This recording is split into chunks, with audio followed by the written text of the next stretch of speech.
Okay, I was expecting a timer, but there's no timer. Um, so anyway, yeah, um, I had this buddy Tony. Well, I still have him. I still hang out with him. Um, well, anyways, we were talking about finding happiness. This is months ago. This is like a year after I started my book, and he's pretty happy. Um, However, he's with a girl that goes through quite a bit of suffering. Um, and he, you know, by being with somebody that goes through suffering, he also feels the effects of that. So he suffers as well because he's with somebody. He chose to be with somebody that suffers, which is a real struggle that a lot of people are in. A lot of people choose to be with people that are sufferers, and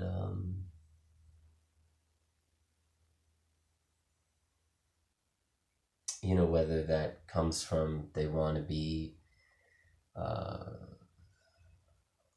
fixer, a solver, caretaker. I used to be like that too. I used to always want to fix people. Like even doing these podcasts and writing the book that I wrote, it was like to help people, to help people out. And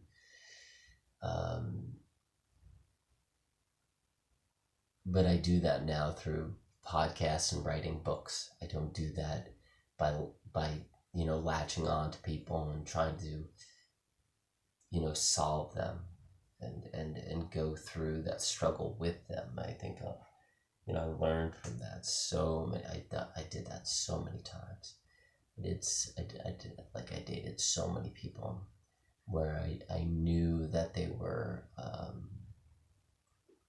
depressed or had issues, and I would take them on as like science experiments. I would try to help them and solve them and fix them, and by doing so, it caused me great suffering too. So a lot of people out there are like that, and I did that because of my childhood through conditioning. Like I took on that role as a very young child, to be the fixer and the solver in the house I grew up in. So when I, graduated high school and I went out into the real world and I went into college, I became that fixer still with people. I still am to some degree. I was just helping somebody with their issues yesterday. So I don't want to say that's my role in this world, but it's something that I definitely do. So,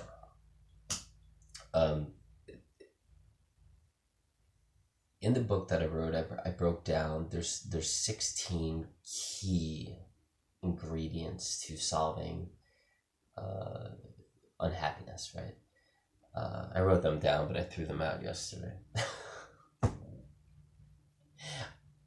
I opened up the first page of my book and I was like, well, let me write down these first 16 so I could read them off, on the podcast. And I saw the piece of paper, laying around yesterday, and I was like, I gotta throw that thing out. So I threw it out.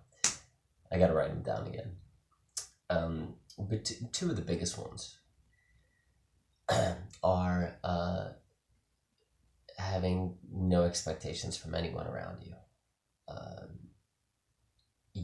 Don't expect anyone to love you. Don't expect anything from anyone. Have zero expectations from everyone around you, and have zero expectations from life. Don't expect life to make you happy. Don't expect people to make you happy. Don't expect anything from anyone, and don't expect people to love you. Don't expect people to make you happy, because when you expect people to love you and you expect people to make you happy, you start depending on other people to make you happy. When you have to give yourself that own happiness, you can't depend on anyone or anything to give you happiness or love. So that's very primary in this life, is to not expect people to love you, not expect anything from anyone, not expect people to make you happy, not expecting life to make you happiness or life to give you happiness. That's extremely important, because then you start to realize, like, oh crap, I have to depend on myself to give myself happiness. I have to do this myself, which is very challenging. Without looking to other things to make you happy, like for instance, like lately I've been getting into the Tangled series. Me and my family, we love Tangled. It's a Disney movie. It's an awesome movie.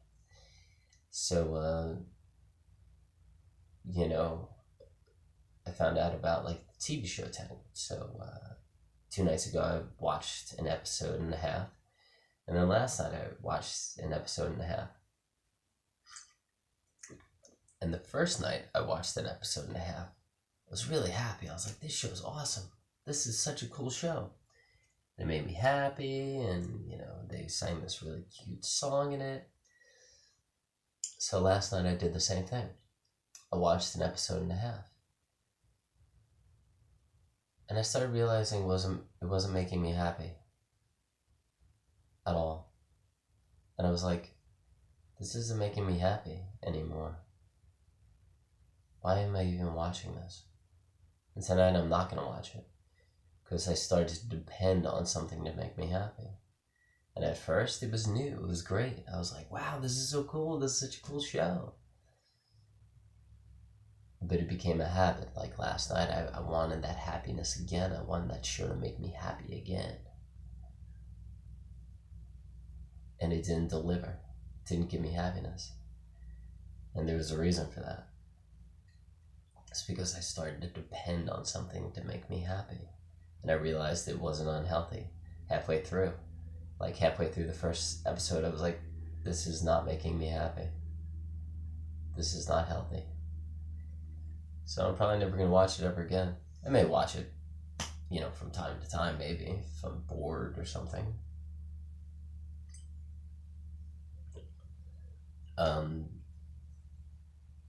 So yeah, don't have any expectations from anyone.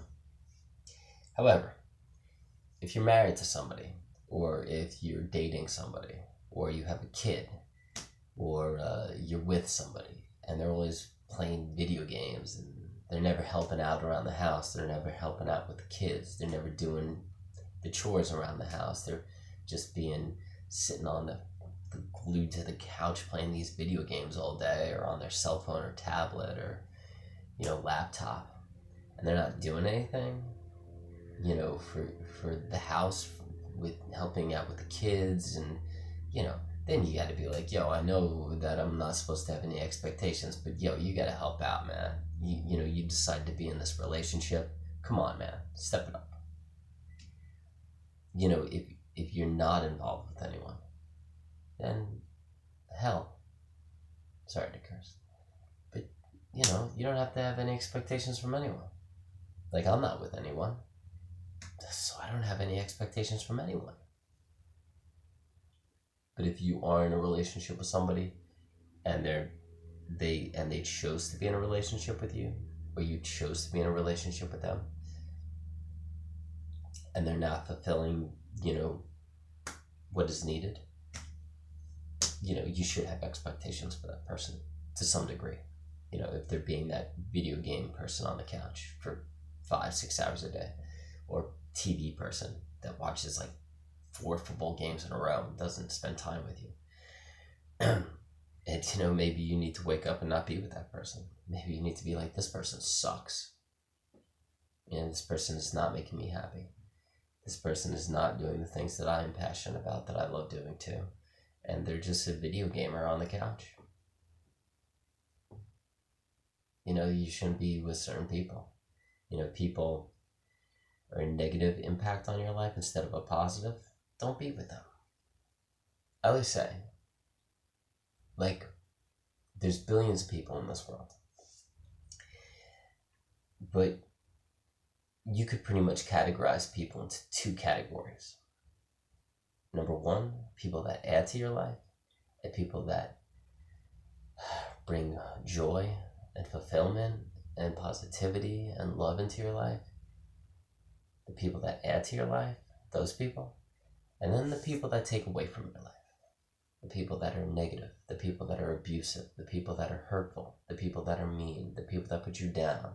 Those are the people that take away from your happiness. Those are the people that take away from you, your love, your passion, your everything.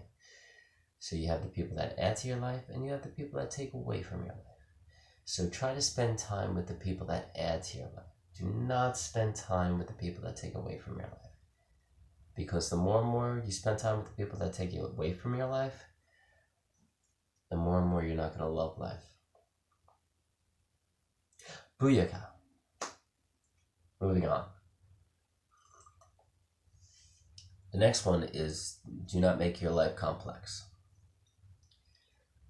Make your life as simple as possible. This morning I woke up at 3:14. Beat my alarm clock, which is a good sign because that means I'm not sleep deprived. I did studies on CBTI, which is cognitive behavioral therapy insomnia, which if you have sleeping problems, you should read, or watch YouTube videos on CBTI. So cognitive behavioral therapy says that if you wake up, 15, 10, 20 minutes before your alarm clock, that means you're not sleep deprived. That means you got a good, decent amount of sleep. So last night I went to bed around 7:15, and I woke up this morning at 3:14. So that's like 8 hours of sleep I got. And woke up at 3:14. And I started doing stuff. I started cooking for the day, getting ready for the day. And right now it's 8:23. So I've been up for about 5 hours and 10 minutes, whatever. And during those 5 hours, I've made my life as simple as possible. I got up. I looked around at the things that are on my floor. Because the sun wasn't out yet, I couldn't see the trees or the clouds yet, like I'm looking at now. And I wrote something about accepting other people. And to add to my book. And I started cooking, and now I was just kind of looking around my room for about a half an hour and looking out my window at the tree and the clouds and the blue sky. I decided to do another one of these podcasts. I told myself I was going to do less of them because they're making my life more complex. But I enjoy doing them. I enjoy doing these podcasts, so I think I'll keep doing them as long as they don't make my life complex. Once they become a burden, once I'm not enjoying doing them anymore, I'm not having fun doing them, or they make my life too complex, I'm going to stop doing them. But for now, I enjoy doing them.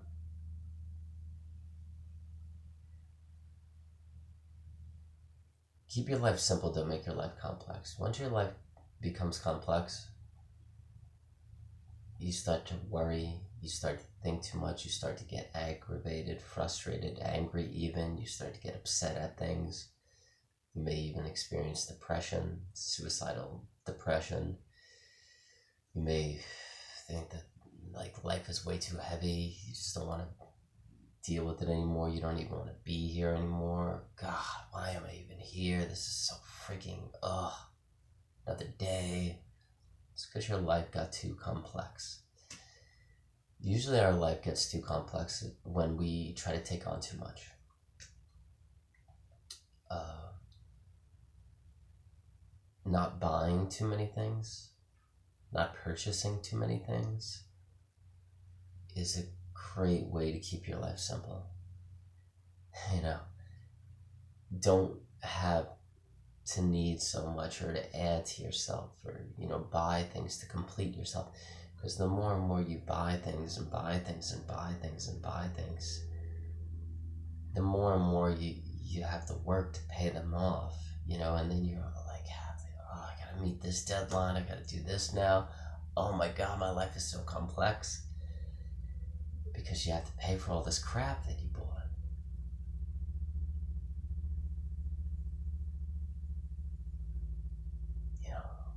I don't own anything.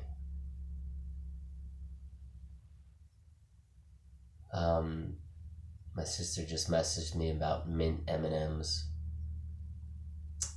Um,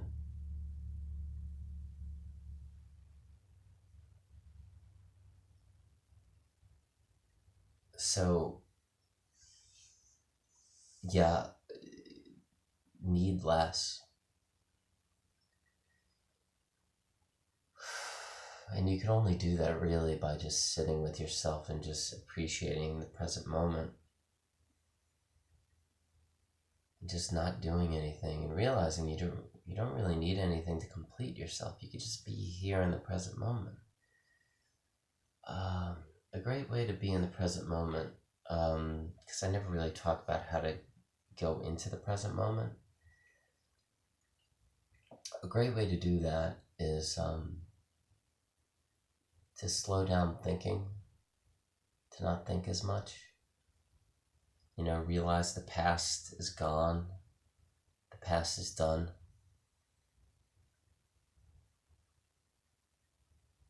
You can't go in the past anymore.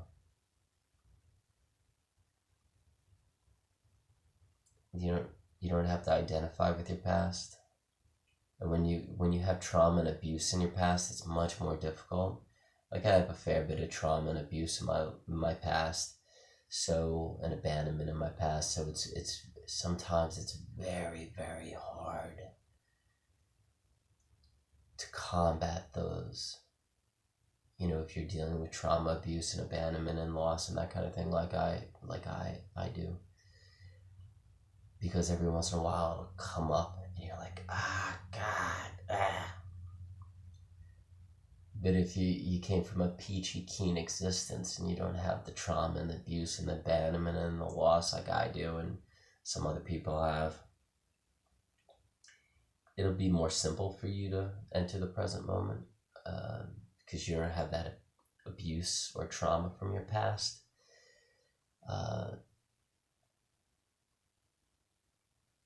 But most of us do have abandonment or trauma or abuse from our past. Most of us do. If you don't, you got out lucky. But you probably don't. Most people don't. Most people do have those harmful things that have happened in the past to them. So try not to identify with your past. Try not to think about your past. And try not to worry about your future too much. Try not to jump into the future too much.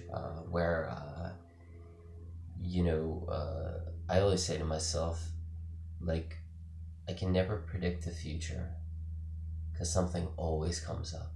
Like, I always run into somebody, or I always, run into somebody on the street or in the store. And we start talking, and I end up not being somewhere that I should have been because I ran into this person and we started talking for 20 minutes. Or something comes up, or supposed to hang out with someone today, but then something comes up and I have to go somewhere instead, and I have to message that person and be like, hey, listen, I'm sorry, I can't, so I try not to make any plans with anyone. I don't make any promises, ever, because I know the future always changes.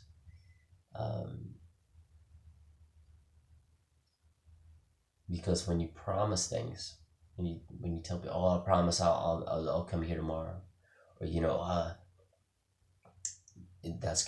start worrying about that. You're gonna start thinking about that, and and then you're gonna worry that you're not meeting people's expectations, and you're letting people down, and people are gonna lose faith in you, and they're not gonna trust you anymore, and and that's gonna cause you to worry and think, I never promise anyone that I'm gonna be anywhere. Um, you know, if I think that I'll be somewhere tomorrow, I'll be like, oh, I might see you tomorrow. I might be here, but I might not. I don't know. Maybe I'll see you tomorrow. That's great. I learned that from The Princess Bride, from the Dread Pirate Roberts. When the Dread Pirate Roberts first captured Wesley uh, in The Princess Bride, he said something like, "Have a good night. I will most likely kill you in the morning."